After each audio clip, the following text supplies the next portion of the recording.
கல்வியை அரசு கைவிட்டு வெறும் தனியார் நிறுவனங்களையும் என்ஜிஓக்களையும் உள்ள கொண்டு அரசு இனிமே கல்வி வழங்காது, அனைத்தையும் தனியார் மயத்துக்கு கொண்டு போக பிஜேபி அரசாங்கம் நேரடியாக செய்யுதுன்னா தமிழக அரசாங்கம் மறைமுகமாக இன்னைக்கு கல்வித்துறை கார்பரேட் நிறுவனத்தோட ஒப்பந்தம் போட்டு தங்களுக்கான மறைமுகமாக புதிய கொள்கையை நடைமுறைப்படுத்திருக்காங்க. அங்கு ஒன்றிய அரசாங்கம் குறிப்பா கல்வித்துறையில காவிய மையத்தையும் கார்பரேட் மையத்தையும் ஊக்குவிக்குதோ அந்த அடிப்படையில மறைமுகமாக புதிய கல்விக் கொள்கையை பல வழிகளில் அமல்படுத்திருக்காங்க. திமுகவுடைய கார்பரேட் மையத்துக்காக குறிப்பா கல்வித்துறையில இப்பேற்பட்ட நடவடிக்கைக்கு எதிராக பேசுவது கூட இவங்க தடுக்கிறாங்க அப்படின்னா இது என்ன முறையான ஜனநாயக முறை?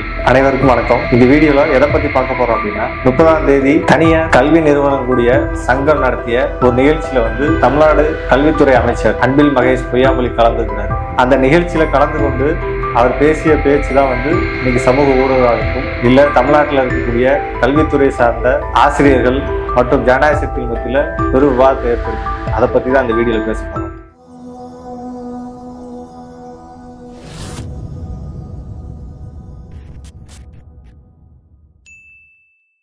என்ன அப்படி பேசுறாரு அப்படின்னு பார்த்தோம்னா, அவங்க ஒரு 7 தீர்மானம் நிறைவேற்றிருக்காங்க அந்த சங்கத்தின் சார்பாக. அதை முதலமைச்சர்கிட்ட கொடுத்து அதை கட்டாயம் நீங்க நிறைவேற்றி தரணும்னு சொல்லி அமைச்சர்கிட்ட கோரிக்கை வச்சிருக்காங்க. அந்த அடிப்படையில் அந்த நிகழ்ச்சியில் கலந்து கொண்ட அமைச்சர் இந்த தீர்மானத்தை கட்டாயம் நான் முதலமைச்சர்கிட்ட கொடுக்குறேன். அதுல குறிப்பா சொல்லப்பட்ட தீர்மானம் ஒண்ணு என்னன்னா, 500 அரசு பள்ளிகளை நாங்க தத்தெடுத்துக்கிறோம் அப்படின்ற மாதிரி அந்த கோரிக்கை இருந்தது. அது மறுநாள் சமூக ஊடகமாகட்டும் இல்ல செய்தித்தாள்களை பரவலாக பேசப்பட்டுச்சு. 500 பள்ளிகள் தனியார் மயமாக்கப்படுது, அதற்கு எதிராக தங்களோட கருத்துக்களை ஆசிரியர்கள், கல்வியாளர்கள் மற்றும் பல்வேறு ஜனநாயக சக்திகள் இதுக்கு எதிராக தங்களோட எதிர்ப்பை பதிவு பண்ணாங்க. குறிப்பா கல்வியை கார்பரேட் மையத்தை நோக்கியும் தனியார் பள்ளிகளிடமும் தனியார் நிறுவனங்களிடமும் அரசு பள்ளி கொடுக்குறாங்க அடிப்படையில தங்களோட கண்டனத்தை பதிவு பண்ணாங்க. கிட்டத்தட்ட அது 30ஆம் தேதி வெளியாகுது அந்த செய்தி. அவர் கலந்து கொண்ட நிகழ்ச்சி. ஆனா அமைச்சர் 2 நாள் கழிச்சு தான் பதில் சொல்றாங்க. இது பொய்யான தகவல், எந்த அடிப்படையிலும் நாங்க அரசு பள்ளிய தனியாருக்கு கொடுக்குறோம், அதை தாரை வாக்குன்ற நாங்க எந்த இடத்துலயும் பதிவு பண்ணல, தத்தெடுக்கிறோன்றத எங்கேயும் பதிவு பண்ணல, மாறா பொய் செய்தியை பார்த்துட்டு இங்க இருக்கக்கூடிய நபர்கள் கண்டனம் தெரிவிக்கிறாங்க. இப்படி பொய் செய்தியை பரப்பக்கூடிய நபர்களுக்கு என்னோட கண்டனத்தை தெரிவிச்சுக்கிறேன் அப்படின்னு சொல்லி தன்னோட வன்மமான முறையில பேசுகிறேன். அந்த அடிப்படையில தான் இந்த தனியார் மையத்தை நோக்கி ஏன் கல்வித்துறை போயிட்டு இருக்குன்றத இங்க இருக்கக்கூடிய ஜனநாயக சக்திகளாகட்டும் இல்ல கல்வியாளர்களாகட்டும் ஏன் எதிர்க்கிறாங்க அப்படின்னா, இது இந்த ஒரு சம்பவத்து மட்டும் கிடையாது. கிட்டத்தட்ட திமுக அரசாங்கம் வந்ததுக்கு அப்புறம் குறிப்பா 2021 இருந்து இன்றைக்கு வரைக்கும் கல்வித்துறையில பல திட்டங்களை கொண்டு வந்திருக்காங்க. அந்த திட்டங்கள் கொண்டு வர்றதுக்கு முன்னாடியும் குறிப்பா இன்னைக்கு ஒன்றிய அரசாங்கம் மோடி கும்பல் தொடர்ந்து கல்வியை ஒரு காவி மையத்தை நோக்கியும் தன்னோட RSS சித்தாந்தத்தை கல்வித்துறையில புகுப்பதற்கான நடவடிக்கையும், இன்னொரு பக்கம் கல்வியை கார்பரேட் மையத்தை தீவிரப்படுத்த நடவடிக்கைக்காக புதிய கல்விக் கொள்கையை 2020 கொண்டு வந்தாங்க. அந்த அடிப்படையில அனைத்து மாநிலங்களும் பல்வேறு மாநிலங்கள் தங்களோட புதிய கல்விக் கொள்கையை ஏற்றுக்கொள்ள மாட்டோம், குறிப்பா கேரளா, தமிழ்நாடு புதிய கல்விக் கொள்கையை ஏற்றுக்க மாட்டோம்னு சொல்லி தங்களோட எதிர்ப்பு பதிவு பண்ணாங்க. பின்னாடி 2021 திமுக அரசாங்கம் ஆட்சிக்கு வந்ததுக்கு அப்புறம் நாங்க புதிய கல்விக் கொள்கைக்கு மாற்றாக மாநிலத்துக்கு ஏற்ப ஒரு கல்விக் கொள்கையை உருவாக்க போறோம். அந்த அடிப்படையில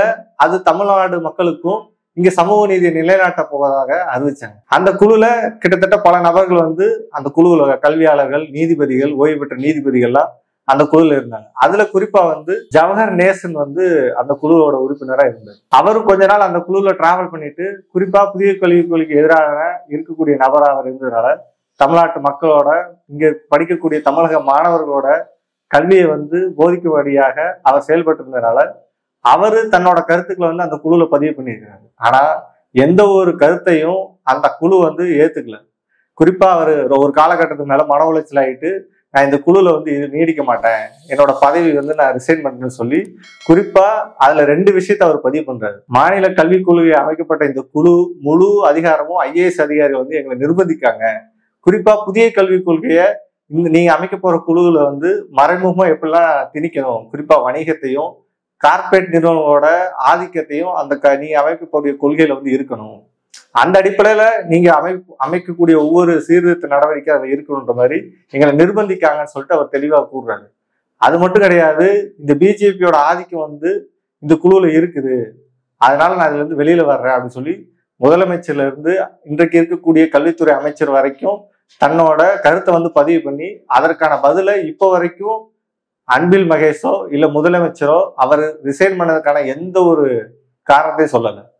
அந்த அடிப்படையில தான் அப்பேற்பட்ட சூழல் கடந்த பின்னும் கிட்டத்தட்ட 2021 இருந்து குறிப்பா தமிழகத்துல கல்வித்துறையில பல திட்டங்களை வந்து நடைமுறைப்படுத்திட்டு இருக்குது. எப்படி அந்த ஒன்றிய அரசாங்கம் குறிப்பா கல்வித்துறையில காவிய மையத்தையும் கார்ப்பரேட் மையத்தையும் ஊக்குவிக்குதோ அந்த அடிப்படையில மறைமுகமாக புதிய கல்விக் கொள்கையை பல வழிகளில் வந்து அமல்படுத்தியிருக்காங்க. குறிப்பா மக்கள் கல்வி கூட்டி இருக்கக்கூடிய ஆசிரியர் உமா மகேஸ்வர் வந்து தெளிவா சொல்றாங்க, தமிழகத்தில் புதிய கல்விக் கொள்கை 80% நடைமுறைப்படுத்தப்பட்டுச்சு அப்படின்னு தங்களோட கருத்தை வந்து பதிவு பண்றாங்க. அவங்க யாரு அப்படின்னா, தொடர்ந்து கல்வித்துறையில ஏற்படுகின்ற கார்ப்பரேட் மயத்துக்கு எதிராகவும் கல்வித்துறையோட வளர்ச்சிக்காகவும் தங்களோட கருத்துக்களை பதிவு பண்ணக்கூடிய ஒரு அரசு பள்ளி ஆசிரியை.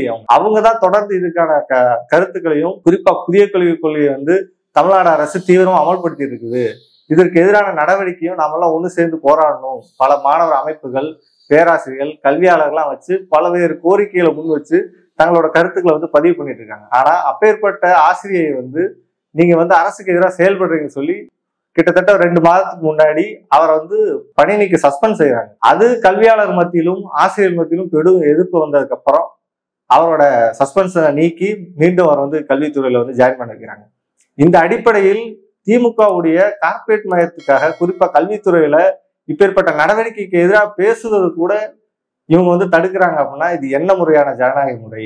குறிப்பா இன்னைக்கு திமுகவோட கூட்டணி இருக்கக்கூடிய கட்சிகள் இந்த திமுகவினுடைய அந்த கார்ப்பரேட் மயத்துக்கு எதிரான தங்களோட கருத்துக்களை வந்து பதிவு பண்றாங்கன்னா அது குறைவுதான். அந்த அடிப்படையில் திமுக கொண்டு வரக்கூடிய குறிப்பா கல்வித்துறை என்பது மாணவர்களாகட்டும் இல்ல உழைக்கும் மக்களாகட்டும் இவங்களுக்கான அடிப்படை விஷயத்தையும் அவங்களோட கல்வியை பாதுகாக்கக்கூடிய ஒரு நடவடிக்கை. அந்த விஷயத்துல இவங்க தொடர்ந்து தங்களோட கருத்துக்களை வந்து பதிவு பண்ணாம மௌனம் காய்க்கிறாங்க. இந்த இஷ்யூ மட்டும் தான் கார்ப்பரேட் மயமா அப்படின்னா கிடையாது. நான் முன்னாடியே சொன்ன மாதிரி 2021 இருந்து இப்போ வரைக்கும் திமுக அரசாங்கம் பல திட்டங்களை வந்து கொண்டு வந்திருக்காங்க கல்வித்துறையில. அதெல்லாம் பேர்ல மிகப்பெரிய ஒரு கவர்ச்சிவாத திட்டங்களா இருக்கலாம். அது என்னென்ன திட்டம் அப்படின்னு பார்த்தோம்னா, வானவில் மன்றம், இல்லம் தேடி கல்வி, நம்ம ஸ்கூல் ஃபவுண்டேஷன், இப்படி பல திட்டங்களை வந்து கல்வித்துறையில வந்து கொண்டு வந்திருக்காங்க. அந்த திட்டம்லாம் எதை உணர்த்துது? குறிப்பா நாம அதுல சொல்ல போற நம்ம ஸ்கூல் ஃபவுண்டேஷன் அந்த திட்டத்தோட நோக்கம் என்னன்னா, தமிழகத்தில் இருக்கக்கூடிய 37,000 பள்ளிகளோட உட்கட்டமைப்பை மேம்படுத்துவதற்காக தனியார் குறிப்பா தனி நபர்களா இருக்கலாம், இல்ல ஏதாவது ஒரு கார்ப்பரேட் நிறுவனங்களா இருக்கலாம், இல்ல என்ஜிஓவா இருக்கலாம், இவங்க எல்லாம் எந்த பள்ளி குறிப்பா வந்து தமிழகத்துல கூட அந்த 37,000 பள்ளிகளை வந்து சீரமைக்கிறதுக்காகவும் அதுக்கான உட்கட்டமைப்பை மேம்படுத்துவதற்காகவும் நாங்க வந்து தயாரா இருக்கோம். அதுக்கான நிதி உதவி அளித்து அந்த நிறுவனங்கள் வந்து மேம்படுத்துவதற்காக உருவாக்கப்பட்டதான் இந்த நம்ம ஸ்கூல் ஃபவுண்டேஷன் திட்டம். அப்ப இதெல்லாம் கார்ப்பரேட் மையத்தை ஊக்குவிக்காதா?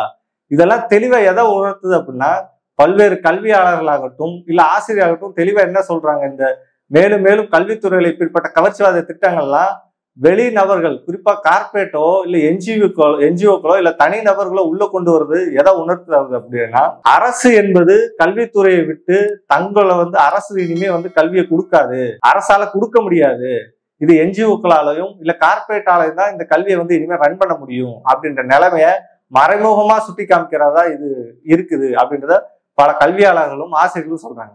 அந்த அடிப்படையில தான் இப்ப கொண்டு வந்த திட்டத்தையே வந்து பல ஜனநாயக சக்திகளாகட்டும் இயக்கங்களாகட்டும் ஆசிரியர்களாகட்டும் எதிர்க்கிறாங்க.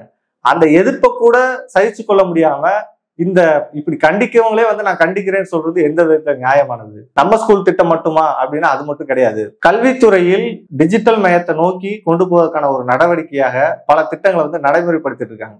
குறிப்பா நான் முன்னாடி சொன்ன மாதிரி வானவில் மன்றம் அப்படின்றது சயின்ஸ், மேக்ஸ் இந்த மாதிரி டஃப்பான சப்ஜெக்டுக்கு வந்து மாணவர் வந்து நேரடியா கல்வி கட்டுறது வந்து சிரமமா இருக்கு. அதனால அவங்களுக்கு வந்து வீடியோ பிளே பண்றது, கியூஆர் கோடு மூலியமா அவங்க வீட்டுல இருந்த மாதிரி ஆண்ட்ராய்டு போனை பயன்படுத்திட்டு அவங்களுக்கு அந்த அப்ளிகேஷன் வழியா வந்து கல்வியை வந்து கற்றுத்தர்றதுக்காக டிஜிட்டல் கல்வியை வந்து கிட்டத்தட்ட லாக்டவுன் கால கொரோனா பீரியட் எப்ப வந்து தமிழக அரசாங்கம் வந்து கொண்டுட்டு வந்துட்டு இருக்காங்க.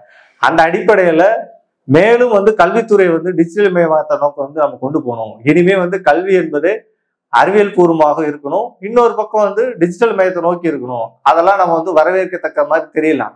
ஆனா இந்த டிஜிட்டல் மயமாக்கம் எங்க போய் முடிய போகுது? குறிப்பா அமைச்சர் கலந்துகிட்ட பேசிய நிகழ்வு என்ன அப்படின்னா, மைக்ரோசாப்ட் நிறுவனத்தோட எந்த ஒரு மாநிலமும் குறிப்பா இந்தியாவில இருக்கக்கூடிய எந்த ஒரு மாநிலமும் ஒப்பந்தம் போடல. ஏஐ தொழில்நுட்பத்தை பயன்படுத்தி கல்வித்துறையில மிகப்பெரிய ஒரு வெற்றி அடைவதற்காக நம்மளோட தமிழக அரசாங்கம் தான் வந்து மைக்ரோசாப்ட் நிறுவனத்தோட ஒப்பந்தம் போட்டுக்கொண்டத பெருமையா பேசுறாரு நம்மளோட கல்வித்துறை அமைச்சர். மைக்ரோசாப்ட் ஓனர் யாரு? அவர் வந்து கல்வியில வந்து நாளைக்கு இங்க இருக்கக்கூடிய மாணவருக்கு இலவசமா தன்னோட அப்ளிகேஷன் கொடுப்பாரா? இல்ல அந்த டிஜிட்டல் மயத்தை வந்து அங்கீகரிச்சு இங்க இருக்கக்கூடிய கல்வி நிறுவனங்களுக்கு மேம்படுத்துவதற்காக மைக்ரோசாப்ட் உதவுமா? தன்னோட லாப வெறிக்காக இங்க பயன்படுத்த போற அனைத்து தொழில்நுட்பத்துக்கையும் அரசு பள்ளியில் இருக்கக்கூடிய டிஜிட்டல் மையத்தை ஆதரிக்கக்கூடிய நபர்கள் நாளைக்கு மைக்ரோசாஃப்ட் நிறுவனத்துக்கு பல லட்சம் கோடிகளை வந்து இன்னைக்கு இன்வெஸ்ட் பண்ணுவாங்க. அந்த வரிப்பணம் எல்லாம் எங்க இருந்து கொடுக்க முடியும்? யாரோட வரிப்பணம்? இதெல்லாம் டிஜிட்டல் மையம் நோக்கி போனா கூட இன்னைக்கு தமிழ்நாட்டில் இருக்கக்கூடிய கல்வித்துறையோட நிலைமை என்ன? குறிப்பா கல்வித்துறையில பணியாற்றக்கூடிய ஆசிரியர்களோட நிலைமை என்ன? ஆசிரியர்கள் அல்லாத நிர்வாக பணியில் இருக்கக்கூடிய அவங்களோட நிலைமை என்ன? கிட்டத்தட்ட தமிழ்நாட்டில் இருக்கக்கூடிய தற்காலிக ஆசிரியர்கள் தங்களோட வேலையை வந்து நிரந்தரமாக்கும்னு சொல்லி பல போராட்டங்கள் வந்து 21ல இருந்து பண்ணிட்டு இருக்காங்க.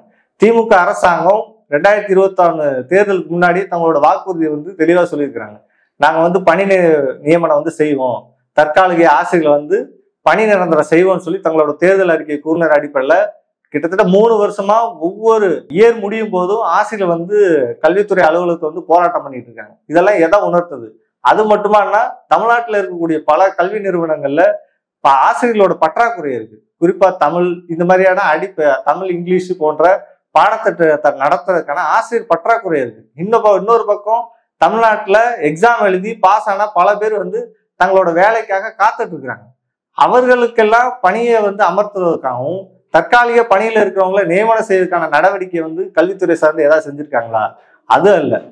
இன்னொரு பக்கம் தமிழ்நாட்டில் இருக்கக்கூடிய ஒவ்வொரு கல்வி நிறுவனங்களாகட்டும் இல்ல பள்ளிக்கூடமாகட்டும் உட்கட்டமைப்பு வசதி என்ன மாதிரி இருக்குது? கழிவறை இல்லாம பல ஸ்கூல்ல வந்து முழு ஆண்டு லீவு முடிஞ்சு போனா பாம்பு இந்த மாதிரியான விலங்குகள் வந்து உள்ள பூந்து மாணவர்கள் வந்து சீன்ற நடவடிக்கை வந்து பல மீடியாவில் நம்மளும் பார்த்துருக்கோம். அந்த அடிப்படையில் தமிழ்நாட்டில் இருக்கக்கூடிய பல கல்வி நிறுவனங்கள்ல உட்கட்டமைப்பு வசதி மிக மோசமா இருக்கு. அதை சரி செய்யறதுக்கு என்ன நடவடிக்கை எடுத்திருக்குது? இதெல்லாம் நான் முன்னாடியே சொன்ன மாதிரி தான். கல்வியை வந்து அரசு கைவிட்டு பெரும் தனியார் நிறுவனங்களையும் என்ஜிஓக்களையும் உள்ள கொண்டு வந்து அரசு இனிமே வந்து கல்வி வழங்காது. எப்படி 1990கள்ல தனியார் மயம் தாராளமயம் உலகமய கொள்கையின் அடிப்படையில அரசு என்பது மக்களுக்கு சேவை செய்யக்கூடாது, குறிப்பா வந்து கல்வியை வந்து இலவசமா வழங்கக்கூடாதுன்ற அடிப்படையில இன்றைக்கு இருக்கக்கூடிய தமிழக அரசாங்கமாகட்டும் மத்திய அரசாங்கம் சொல்லக்கூடிய புதிய கல்விக் கொள்கை அடிப்படையில அனைத்தையும் தனியார் மயத்துக்கு கொண்டு போக பிஜேபி அரசாங்கம் நேரடியாக செய்துன்னா தமிழக அரசாங்கம் மறைமுகமாக இன்னைக்கு கல்வித்துறை வந்து கார்பரேட் நிறுவனத்தோட ஒப்பந்தம் போட்டு தங்களுக்கான மறைமுகமாக புதிய கொள்கையை நடைமுறைப்படுத்தி இருக்காங்க. கல்வித்துறையை மேம்படுத்துவது என்பது சாதாரண விஷயம் கிடையாது. இன்னைக்கு நாம இதுக்கு எதிராக ஏன் இவ்வளவு வலுவான கண்டனங்கள் வந்து தெரிவிச்சிருக்காங்கன்னா, கல்வி என்பது இன்னைக்கு என்ன மாதிரி ஆகி போச்சு அப்படின்னா டிஜிட்டல் மையத்தை நோக்கி இவங்க ஊக்குவிக்கிறேன்னு சொல்றாங்க. ஆனா டிஜிட்டல் மைய கல்வி என்பது மாணவர்களை வெறும் ஒரு இயந்திரமாக இன்னைக்கு இருக்கக்கூடிய கார்பரேட் நிறுவனங்களுக்கு என்ன தேவை, குறிப்பா வந்து இந்த நாள் முதல்வன் திட்டம் சொல்லி இன்னைக்கு தமிழ்நாடு முக பிரம்மாண்டமா எல்லா திமுக அரசாங்கம் ஆகட்டும் இல்ல திமுகவுக்கு ஆதரவாகக்கூடிய பேசக்கூடிய நபர்கள் வந்து இதை பிரம்மாண்டமா தூக்கி பிடிக்கிறாங்க. அந்த திட்டம் என்ன உதவுது அப்படின்னா மாணவர்களை இங்க இருக்கக்கூடிய கார்பரேட் நிறுவனங்களுக்கு தனக்கான ஒரு எந்திரமாக இன்னைக்கு கல்வினாலே மாணவர்கள் வந்து படிச்சுட்டு வேலைக்கு போகணும், எந்த படிப்பு படிச்சா என்ன வேலைக்கு போகணுன்ற நிலைமைய கல்வி என்பது அடுத்த கட்ட வேலையை நோக்கின்றது இயல்பா ஆக்கிடுச்சு. ஆனா கல்வி என்பது அது அல்ல. இன்னைக்கு மாணவர் வந்து ஆரம்ப கல்வி என்பது அவனோட சமூக அக்கறை என்ன இருக்கும், நாளைக்கு அவன் சமூகத்துக்கு என்ன மாதிரி செய்ய போறான், அவனோட வாழ்வியல் எப்படி அமைச்சுக்க போறான், இந்த சமூகத்துக்காக எப்படி பின்னாட்களை வேலை செய்ய போறான்றதை கத்துக் கொடுக்க வேண்டிய கல்வி நிறுவனங்கள் இன்னைக்கு டிஜிட்டல் மயன்ற பேர்ல மாணவர்களை ஒரு எந்திரமா மாத்திட்டு இருக்காங்க. அந்த அடிப்படையில் கல்வி என்பது அப்படி அமையக்கூடாது. மாணவருக்கு தேவையான அறிவியல் பூர்வமான கல்வி வேணும். அனைவருக்குமான கட்டாய இலவச கல்வியை வந்து அரசு வழங்கணும். அது மட்டும் கிடையாது, இன்றைக்கு இருக்கக்கூடிய கல்வி நிறுவனங்களாகட்டும் இன்னைக்கு பல்வேறு கிராமப்புறங்கள் நகரத்தில் இருக்கக்கூடிய பல மாணவர்கள் தொலைதூரம் போய் கிட்டத்தட்ட ஒரு 4-5 கிலோமீட்டர் டிராவல் பண்ணியோ இல்ல 10 கிலோமீட்டர் டிராவல் பண்ணியோ போயிட்டு இருக்காங்க. அந்த அடிப்படையில் வழங்கக்கூடாது, அவனோட அருகாமை பள்ளியில வந்து வழங்கணும். இந்த அடிப்படையில் கல்வித்துறையை சார்ந்த பல்வேறு சிக்கல்களையும் கல்வித்துறையை மேம்படுத்துவதற்காக பல கல்வி நிறுவனங்களாகட்டும் இல்ல பல்வேறு இயக்கங்களாகட்டும் தொடர்ந்து குரல் கொடுத்துட்டு இருக்காங்க. அவங்க மத்தியில இதற்கான ஆலோசனையை கேட்டு தமிழக அரசாங்கமோ இல்ல இங்க இருக்கக்கூடிய திமுக அரசாங்கமோ வந்து தொடர்ந்து அதுக்கான கோரிக்கையை தான் செய்யணுமே தவிர அவங்க சொல்ற கருத்தே வந்து தவறு, நீங்க பண்ற விமர்சனமே வந்து பொய்யானது அப்படின்னு சொல்லி மாறி அவங்க மேல வன்மத்தை கற்கிறது எந்த விதையும் ஆக்கப்பூர்வமான கிடையாது.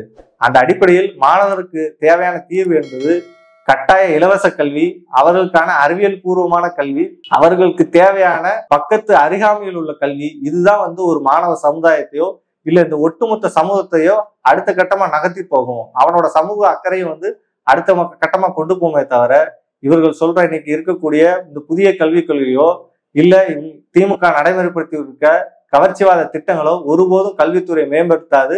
அது மீண்டும் உழைக்கும் மக்களும் அடிப்படை மக்களுக்குமான கல்வியை மறுக்கப்படுகின்ற ஒரு நடவடிக்கையாக தான் அமையும். அந்த அடிப்படையில் கல்வியை அனைவருக்குமானதாக மாற்றுவதற்கான நடவடிக்கை இறங்க வேண்டும். பிஜேபிக்கு மாற்று பாசிசத்தை வீழ்த்துவதற்கு திமுக தான் மாற்றுன்னு சொல்லக்கூடிய நபர்களுக்கு ஒன்றை மட்டும் தெரிவிச்சுக்கணும். ஏதோ திமுக வந்துட்டா இன்னைக்கு பாசிசத்தை வீழ்த்தலாம்னு சொல்லி அன்னைக்கு திமுக கூட்டணியில் இருந்த நபர்கள் இன்னைக்கு இப்படிப்பட்ட கார்பரேட் மயத்தையும் குறிப்பா கல்வியில கார்பரேட் மயத்தை நோக்கி வரக்கூடிய இந்த திட்டங்களுக்கு எதிராக கட்டாயம் திமுக கூட்டணியில் இருக்கக்கூடிய கட்சிகளாகட்டும் ஜனநாயக சக்திகளாகட்டும் தங்களோட குரலை கொடுக்கணும். ஏன்னா இது வெறுமன திமுக மட்டும் கிடையாது, தமிழகத்துல இருக்கக்கூடிய குறிப்பாக உழைக்கும் மக்கள் இருக்கக்கூடிய கல்வியை பாதிக்கக்கூடிய விஷயம். இது நாளைக்கு சமூகத்திலே பிரதிபலிக்கும். ஏன் அப்படி சொல்றோம் அப்படின்னா இன்னைக்கு தமிழ்நாட்டில் இருக்கக்கூடிய கல்வி நிலையங்கள் குறிப்பாக திருநெல்வேலியில 10ஆம் படிக்கிற வயசுலயே அவனுக்கான சாதிய உணர்வு எப்படி வருது? அவன் சக மாணவனை வெட்டுறான் அப்படின்னா இன்னைக்கு கல்வி என்பது என்ன மாதிரி நிலைமைக்கு போயிட்டு இருக்குது? அந்த அடிப்படையில் கல்வித்துறையில் நடக்கக்கூடிய இந்த கார்பரேட் மயத்துக்கு எதிராக அனைத்து ஜனநாயக சக்திகளும் குறிப்பா திமுக இருக்கக்கூடிய கூட்டணியில் இருக்கக்கூடிய கட்சிகள் தங்களோட கண்டனத்தையும் இதுக்கு திமுக கொண்டு வர கார்பரேட் மயத்தை எதிர்த்து தங்களோட குரலையும் கொடுக்க வேண்டும் என்று கேட்டுக்கொள்கிறோம். நன்றி.